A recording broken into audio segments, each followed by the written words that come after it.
So let's start. So we are starting with chapter 3. So chapter 1 we discussed the major part was time value of money. So we did a lot of problems on that. Then we discussed chapter 2. So that was about budgeting. We created an actual budget, and I hope you checked out that Mint Money app, or maybe if your bank provides it, you have started using a budgeting tool because it's very important. So start creating a valid budget. Plan to save at least 10% of your paycheck. At least, it's not at most. Okay. So we'll start with chapter 3, planning your taxes. So why are taxes important? About 1/3 of each dollar you earn goes to pay taxes. So there are different. Okay, there is a question. Okay, so we'll discuss about this after the class. Okay, so whatever questions you have, right, about that stock, we'll discuss it after the class because it's not related to the topic. Okay. So about 1/3 of each dollar you earn goes to pay taxes. So saving on taxes are important. Managing taxes is extremely important. An effective tax strategy is vital for successful financial planning. Familiarity with tax rules and regulations can help you to maximize after-tax cash flows and net worth. To help you cope up with many types of taxes, you should know the current tax laws that impact you, make employment, purchase, and investment decisions that leave you with greatest after tax flow and net worth, and complete and maintain a complete tax record. So you have to do all of this, know the tax laws, right? Make all the available deductions, take all the tax credits that are available to you, and always maintain tax records, because if you get audited by the CRA, then you need to provide those tax records. It is recommended that you keep tax records for 7 years. Okay. This is important for the exam. It will show up on the midterm. So what are different types of taxes? So there are taxes on purchases. So there is sales tax and excise tax. Sales tax, we generally have it at two levels. So we have GST, that is federal tax. Some provinces have provincial sales tax too. In Alberta, we do not have a provincial sales tax. So we only pay one sales tax, that is GST. So what is a sales tax? What do you understand by sales tax? Anything that's charged on top of things that you buy. So the tax that the government puts on to get money. Well, to have taxes to pay for wonderful things that we have in our country. So she is spot on. These taxes are charged when you purchase anything. When you buy, let's say, a Coke bottle, or when you buy a car, right? So you have to pay taxes when you purchase. So that is called as taxes on purchases. They're generally sales tax, right? Provincial and federal, or excise tax. Excise tax is when you import something. When you import something, something that is expensive, sometimes you have to pay excise tax. Then there are taxes on property. There is real estate tax that you pay when you buy real estate. We'll discuss this in the next chapter, right, when we discuss real estate. And there is personal property tax. Property tax you have to pay each year. So there is a tax on real estate when you buy it. There is a tax that you pay each year. Now property tax depends on province, depends on cities, but personal property tax you have to pay each year. Okay. And it depends on property values. So as the property prices go up, so does the personal property tax on that goes up. So if the property prices are rocketing like Vancouver or Toronto, so your property taxes will also keep on going up. Effectively, it's somewhere around 1% to 2%, depending on the province. So 1% to 2% of your property value you pay as property tax. Then there are taxes on wealth. We have estate tax. So there are estate planning taxes. There are certain cases when you can avoid it, but when you inherit property or when you transfer your property to your nominees, there are certain taxes that you have to pay. And there are capital gain taxes. Okay, it can be losses too. So what is capital gain?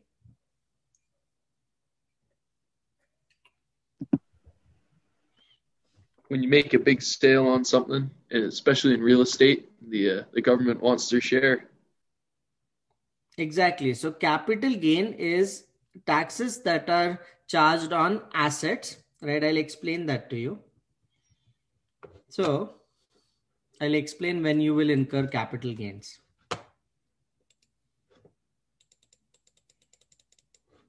So they are generally applied on bonds, stocks, real estate, or any other real property. And if you are like interested, they are also applied on Bitcoin. Okay, differently on Bitcoin than on these things. So how does capital gain? What is capital gain? Capital gain happens when you buy low and sell high. This is a capital gain. Then capital loss happens when you buy high and sell low. This creates a capital loss. So capital gain happens when you buy low and sell high. Capital loss happens when you buy high and sell low. Example will be, let's take an example of stock. So let's say you bought Apple 1 year back. 1 year back, Apple was trading around $70. Okay. And right now Apple price is around $140. So what is your capital gain? Capital gain is difference between selling price and buying price. So your capital gain will be 140 selling price minus buying price. So it is calculated as selling price minus buying price. Okay. Capital loss happens. The formula is same. Capital loss happens on, let's say, something like Suncor. So Suncor was traded around $60. Okay, last year. It is currently traded around $24 right now, $24 right now. So again, capital gain or loss is calculated as selling price minus buying price. But in this case, you're incurring a loss. Now, how to tax these losses, we'll be discussing in the next practical class. So this is like we are just covering the PowerPoint. But right now you have to understand what is a gain, what is a loss. So if you buy bonds, stocks, real estate, property, Bitcoin, anything, right? Anything that is real assets, right?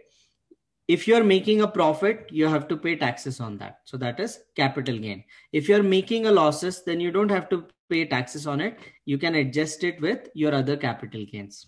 We'll discuss all of that in the next class. But is capital gain and capital loss clear? Any questions with that?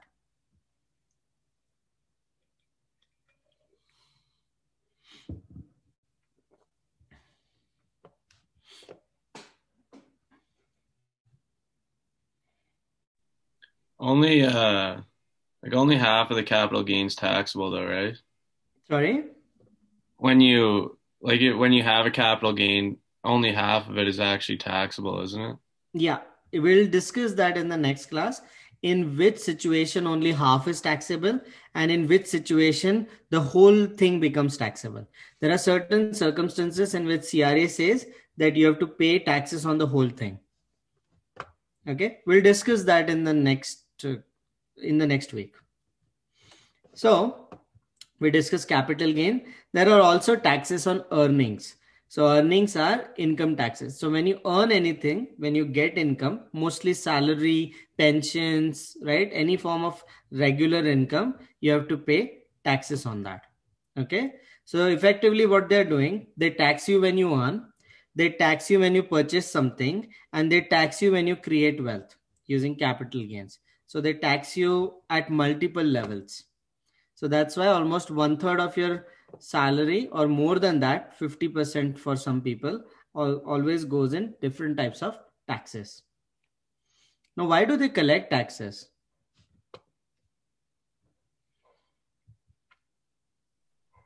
To fund the government? To run the government, to fund the government, to do things like defense, to run the police services, the fire services, to create infrastructure like road. So all of this requires money. That's why they collect taxes. Now, filing your federal and provincial income tax returns, it determines whether you are required to file income tax returns or not. So what is income tax returns, right? So every year, so our taxation year is 1st of Jan to 31st of December. So when the year gets over, right, generally around Feb, you will start getting your slips from the employer. So those slips you have to start filing. So somewhere around Feb to April, you have to start filing your taxes. Okay, you get a window. So you have to file your taxes within that window. Okay. Now, what does filing of taxes means? So filing means in most provinces, you just file one return. So that one return composes of your provincial filing and your federal filing. Now, why do we file provincially and federally? Because you are taxed provincially and you are also taxed federally. So you pay federal taxes as well as provincial taxes. So almost all provinces only require one returns to be filed, and then provincial filing is provincial taxes applied on those same returns. Federal taxes are applied on those same returns. There are exceptions to these rules though. Quebec requires two filings. So you have to separately file for provincial and you have to separately file for federal. And Alberta requires separate filings for companies. So they don't require it for individual, but if you're running a company in Alberta, you have to do a separate provincial filing and separate federal filing. So these are two provinces that are different than all other provinces and territories, right? In Quebec, for individuals, you have to file separately. So you file two returns, provincial and federal. In Alberta, if you are running a company, you file two returns, provincial and federal. Okay. So why should you do filing? So even if you do not have income, it is important to file for taxes because there are a lot of credits that you can apply to. There are credits like GST, QST that you apply to. Also, if you have, even if small income is there, right, you get RRSP deductions from that. And if you're not using those RRSP deductions, they can be carried forward. So it is important that even if you're not earning much right now, right, you should file for taxes so that you get all your credits. We'll discuss what credits are there. You get all your credits, as well as you can claim RRSP deductions when you start earning more. So it is important to file. Are you required to submit additional or supplementary forms? No. The process is very easy. You can do it on your own. So CRA provides an Excel sheet which no one uses, where you can file it. So you can download that Excel sheet, fill in all the columns, right? All the details, and submit it to CRA. That's one way of filing. Second way of filing is you can do it through platforms like TurboTax, or there are many platforms. So I don't know which all are there, but TurboTax, and you can look it up. There are various tax platforms that you can do. You upload what employer provides you with the tax slip, you upload it there, right? It guides you through it. And it will also hint you various deductions and credits. So you can file it through websites like that. Or if your tax is complicated, you can file it through a CPA. Okay. There is one more level between this. People also go to tax centers and file it. So these are tax companies that help you file certain returns. So 4 ways to file your returns. You can do it through CRAs directly using their Excel sheet and save some $30 that TurboTax charge, $50, I guess, that TurboTax charge. You can do it like in few clicks on TurboTax or many other platforms. I'm not promoting TurboTax, but that is what I have used in past. You can file it using a tax company like HRA Block or something, or you can use a CPA to file your taxes. CPAs are generally recommended when your tax returns are complex.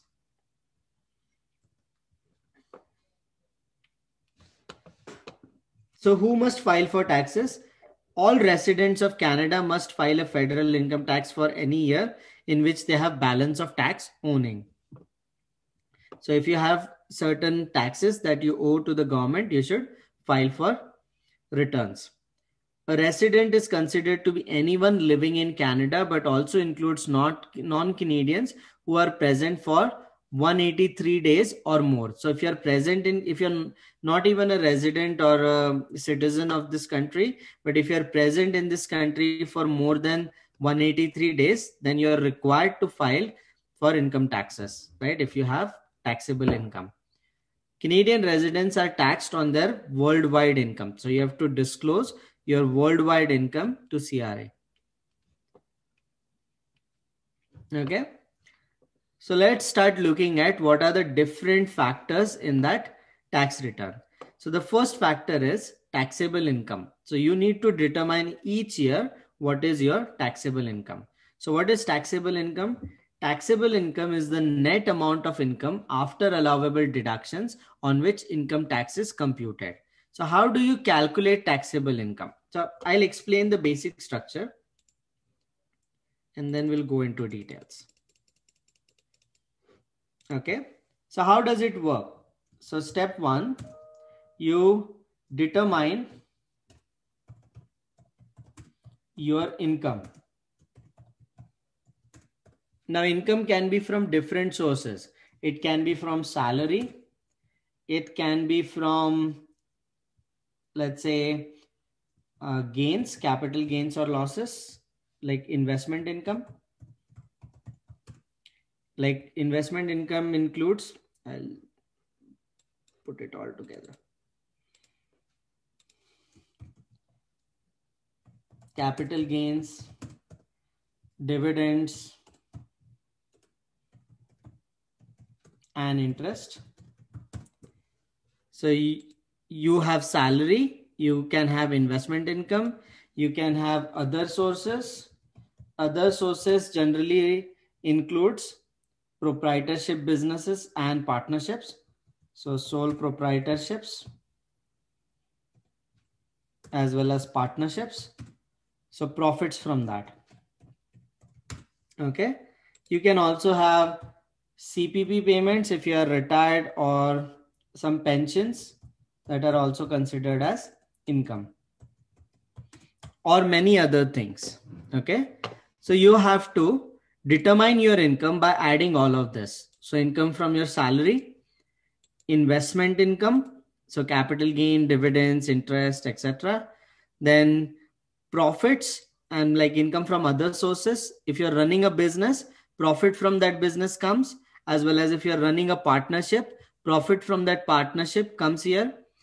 Then if you're running a small business, only then other things like CPP, pensions, etc. all come into your income. After you determine your income, step 2 is to take deductions. Now, what are deductions? Deductions are, they reduce taxable income.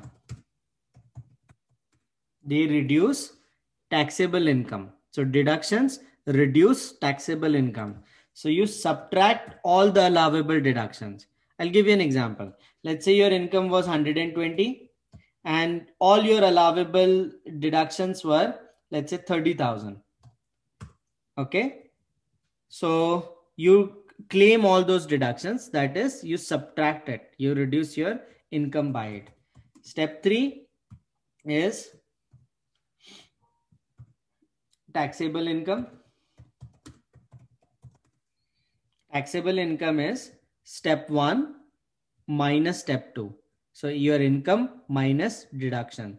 So I'll write it in bracket, income minus deduction. Okay. So in our case, it will be 90 grand. So 90 grand will be taxable income. Okay.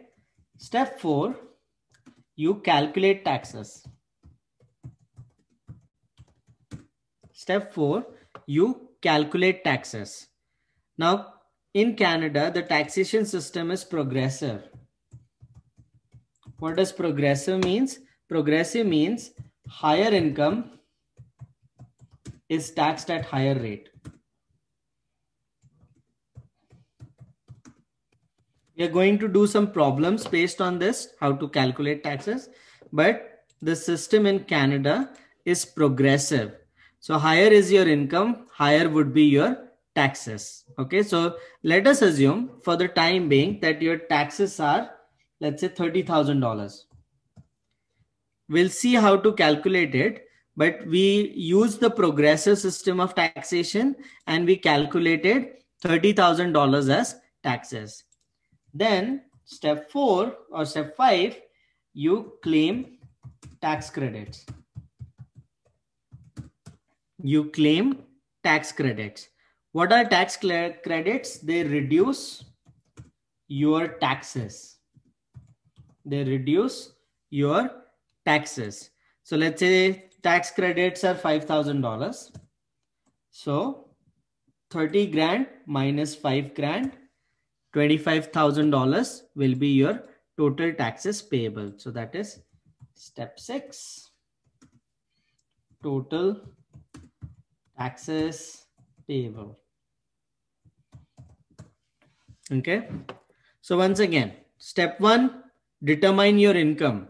Income comes from different sources: salary, investment, if you are running a business, profits from that business, right? Pensions, etc.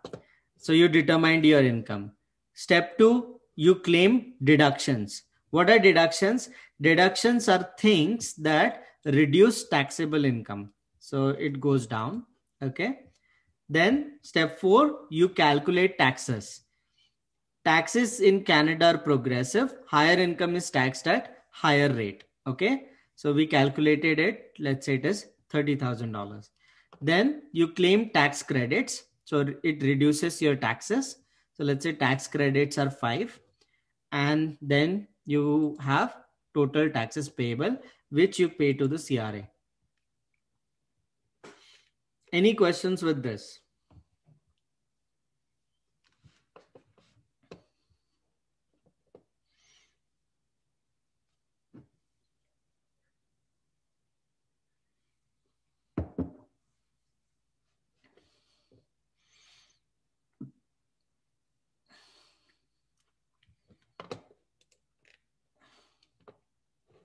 Okay. Now in exam, they will 100% ask you what is the difference between tax deduction and tax credit. Okay. 100% they will ask you what is the difference between tax deduction and tax credit. So what is tax reduction? It reduces your taxable income.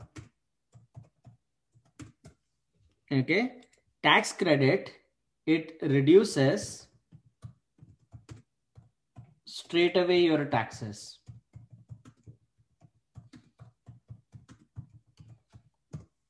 Okay. So something to think on. I want you to think on this. So is the deduction of $5,000 same as $5,000 credit?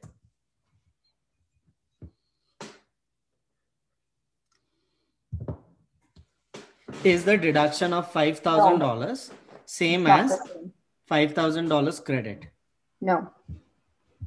So why not? It's not the same because $5,000 of a tax deduction is just saying that you've made $5,000 less. So you're only taxed on your total income base that you paid $5,000 less, whereas the tax credit, you're actually getting that full 5,000 back. And the tax deduction, you're only going to get back the amount that you would have been taxed on that 5,000 rather than the full 5,000. That is spot on. That is perfect.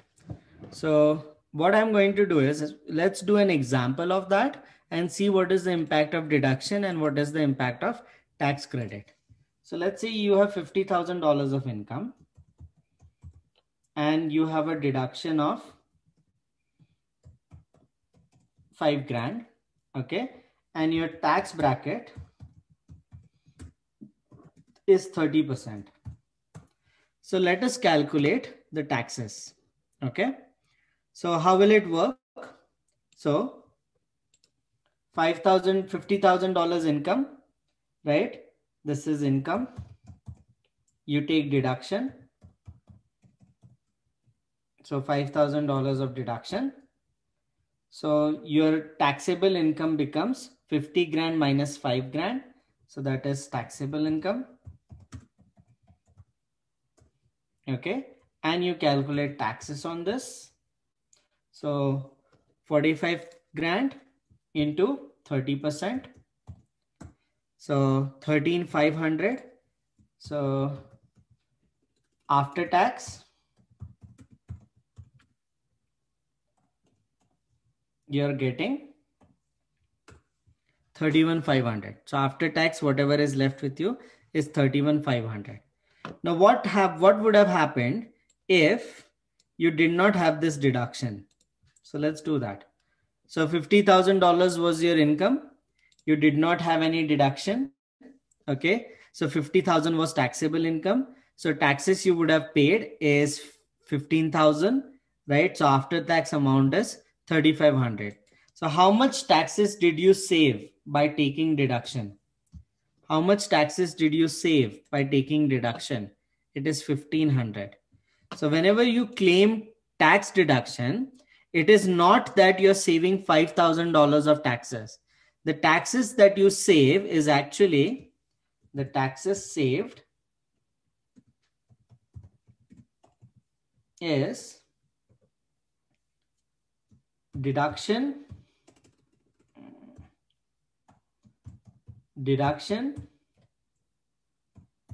multiplied by tax rate. Deduction multiplied by tax rate. Okay. So if a person has $10,000 of deduction and his tax rate is 40%, he will not save $10,000 worth of taxes. He or she will save $4,000 of taxes. So this is extremely important. When you have deductions, the entire deductions doesn't save you taxes. Okay. You multiply that deduction with your tax rate. That is the amount of taxes you will save. You will reduce.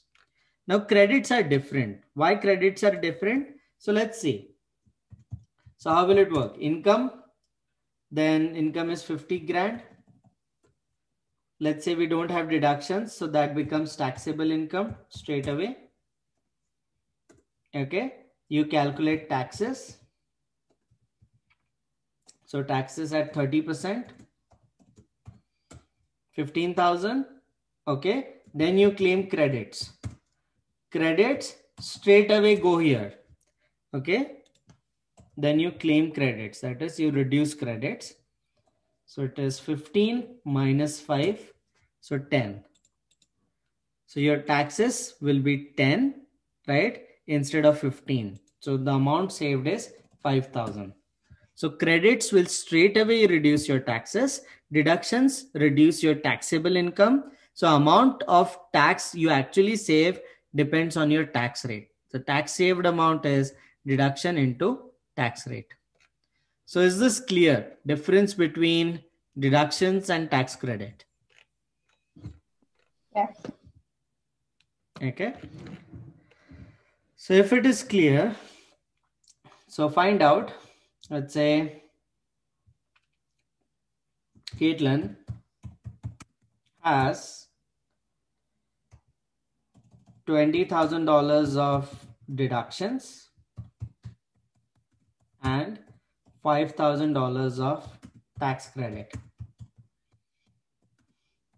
If her tax rate is 42%, how much tax will she save if she claims both?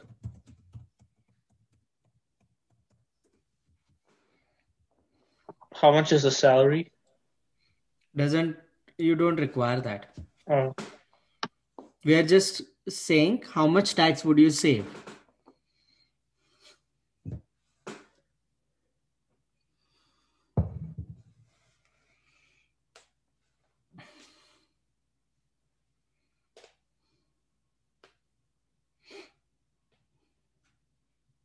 Be 13,400 if she took both. 13,400. Okay, so let others try and we'll check it out.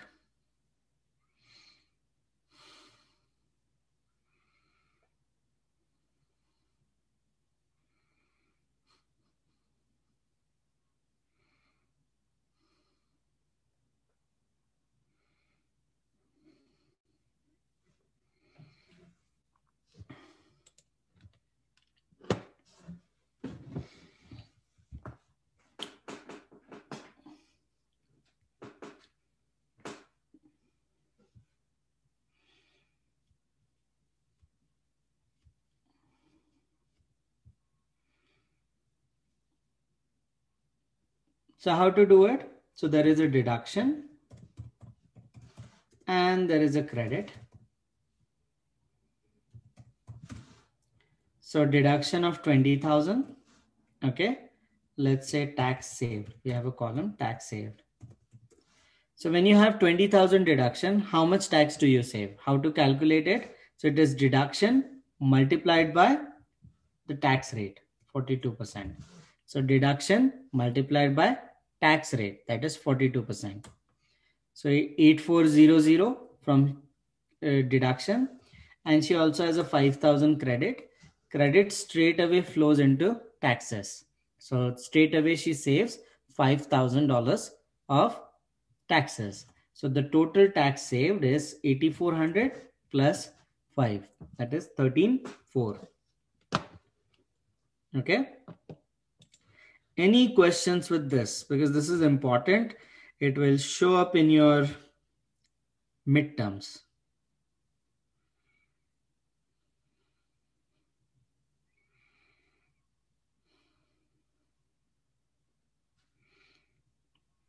Just a question about the midterm.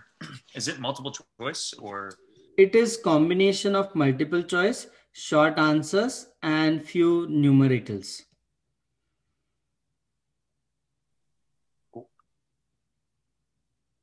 Okay. So let's start. Let's go back to the PowerPoint. We discussed an important thing.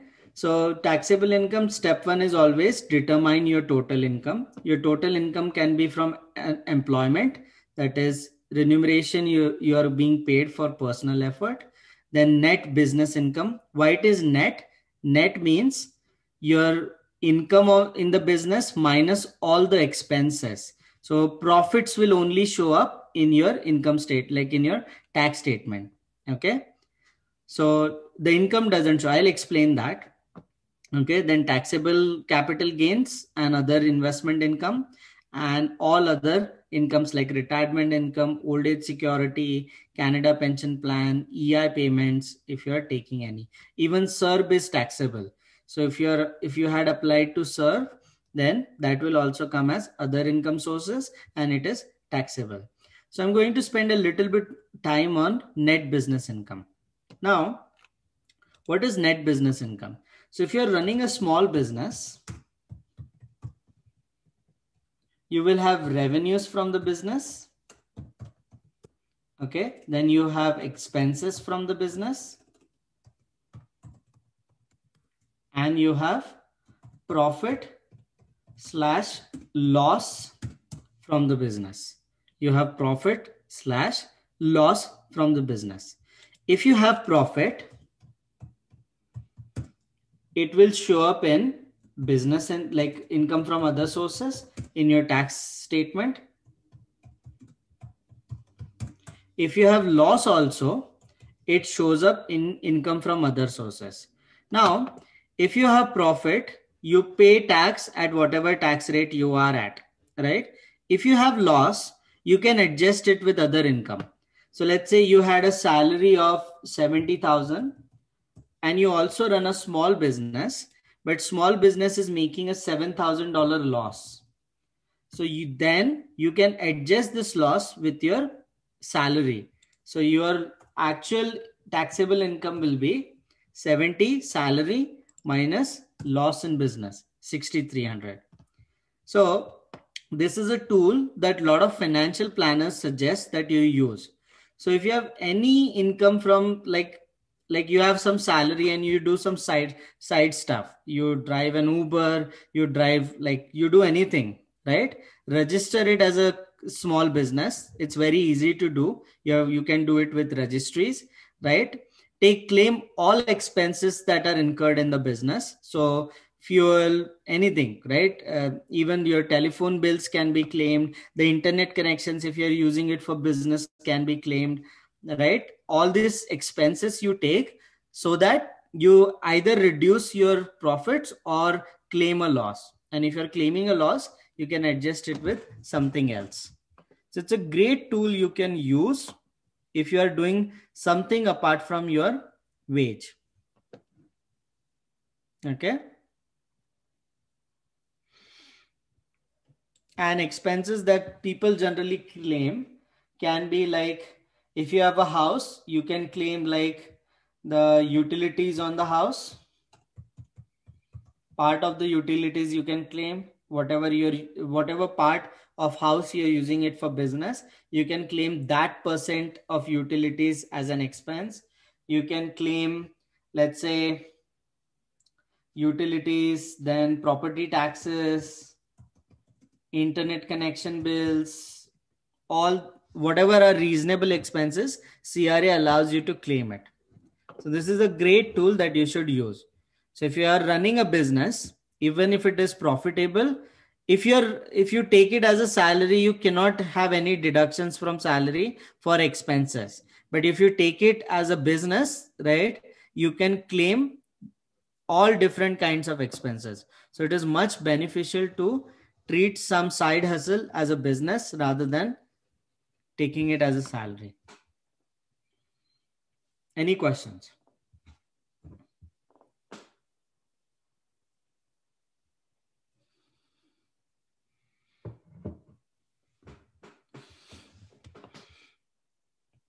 So does it have to be incorporated or just registered as a small business? So it generally has to be registered. It doesn't actually, the rule says it doesn't have to be registered. You can still show it in your income statement. But if CRA audits you, it can create a lot of issues because then there is no separation of accounts, right? So best thing that most of the CFPs suggest is you register your business as a sole proprietorship. Okay. And you open a separate business account with your bank. Because if you're intermingling your credit card, you're doing business expenses on your personal credit card as well as personal expenses on your personal credit card, it creates a lot of issues, right? If CRA audits you, it's very hard to explain them what is what. So what CFP, like financial planners, suggest that you open a business as a sole proprietorship, get a separate bank account, all the expenses that you want to claim it from that bank account. And you can get a credit card too, a business credit card too. So whatever expense you want to claim, right, in your tax returns, do it on your business credit card. And it's like, it takes 1 day to open a business. I'll show you how to do it. So it is done in Alberta in registries. So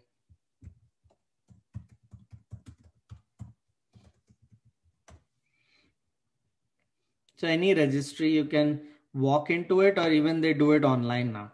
So go to corporate, go to sole proprietorship. You don't need like complex forms like partnership and stuff. Sole proprietorship is enough. You download the application form, get a name for your business, right? Submit it online with your ID, and that's it. Like they generally do it in 48 hours. Maybe a little bit later than because of pandemic. It cost you $60 to do it.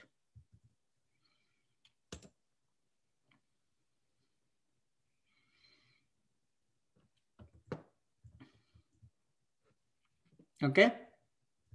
Any questions? Highly recommended to do it. If you're running a side hustle, claim all your expenses.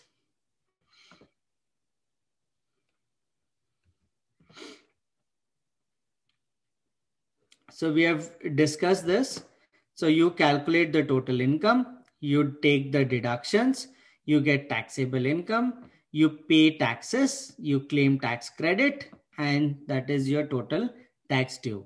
So total income, deductions, taxable income, credits, total tax due.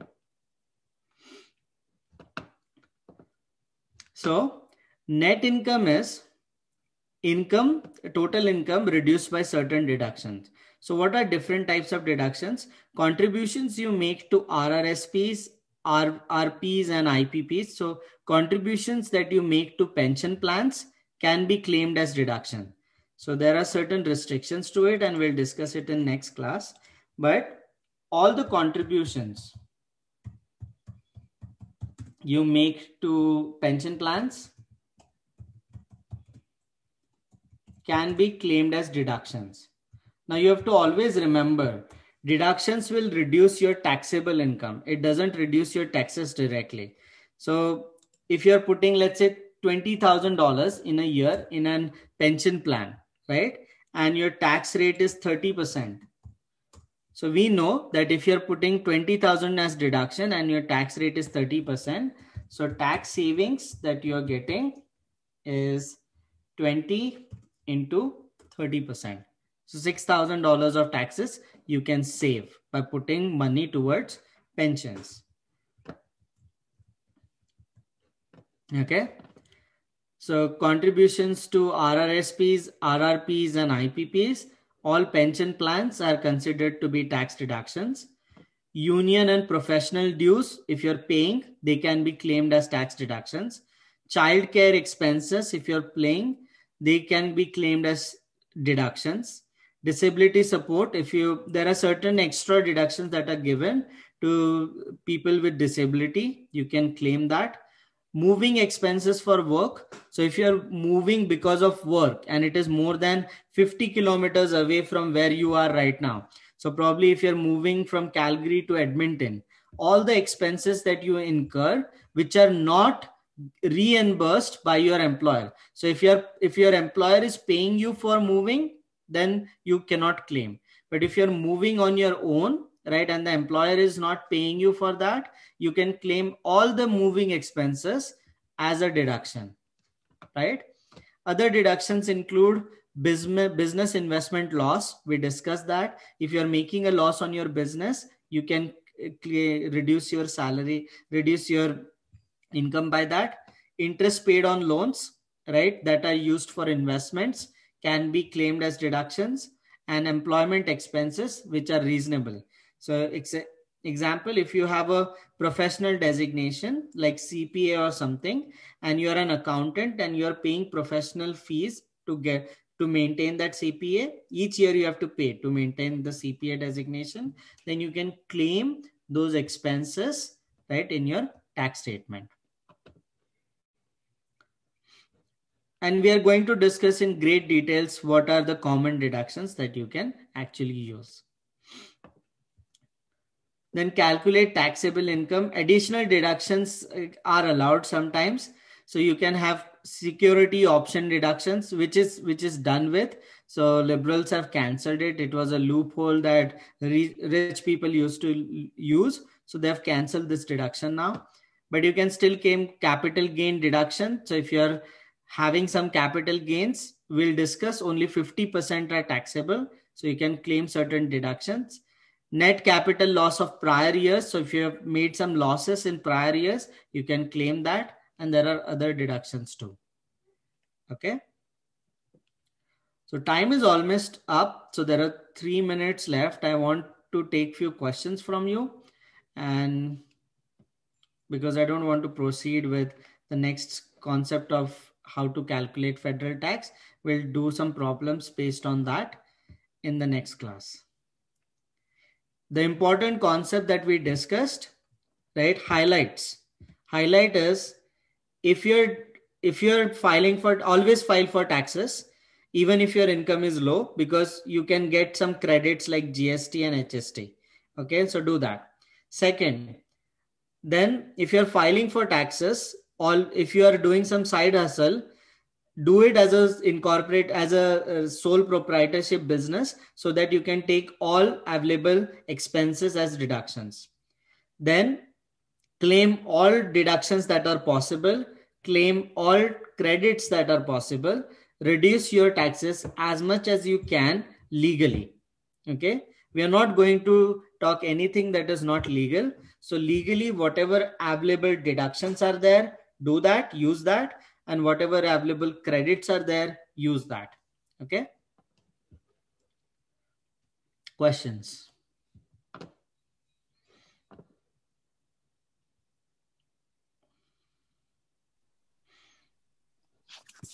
This is off topic, but I am curious. Do you think it's legal for them to not allow trading of certain symbols? Or it is completely not. So, problem with Robinhood is, how does Robinhood make money? Robinhood makes money by selling order flows to hedge funds. So whatever investors are trading on Robinhood, right? You're not actually trading on exchanges. You're trading through a dealer network. So whatever order flow is there, which stocks retail is buying, which stock retail is selling, that all order flow goes through an hedge fund, and they sell that order flow. Now the hedge fund that they sell it to, right? It was that same hedge fund was short on this stock, the game stock that we are talking about. The same hedge fund was actually short on this one. So it pressurized Robinhood to close down trading for retail investors. Now they are giving all sorts of reasons right now, that the volatility is too much, the retail can lose money, so we are trying to, reduce speculation. SEC is also looking at it, but the system is always rigged. If hedge fund was making money, they would not have stopped it. The same thing happened with Volkswagen some time back, short squeeze. So Volkswagen went from $200 to $1,000. One hedge fund made billions of dollars on that. No one said anything about that. No one restricted that from happening. But when retail gets in and retail is making money, they are like, screw them. It's not fair. Aren't they facing a class action lawsuit? Huh? Oh, they should. They already. I was teaching since morning, so I don't know what is happening. But this Wall Street bet guys should actually file a class action lawsuit. This is not fair. This happened before, though, with the Wiggly Wiggly grocery mart.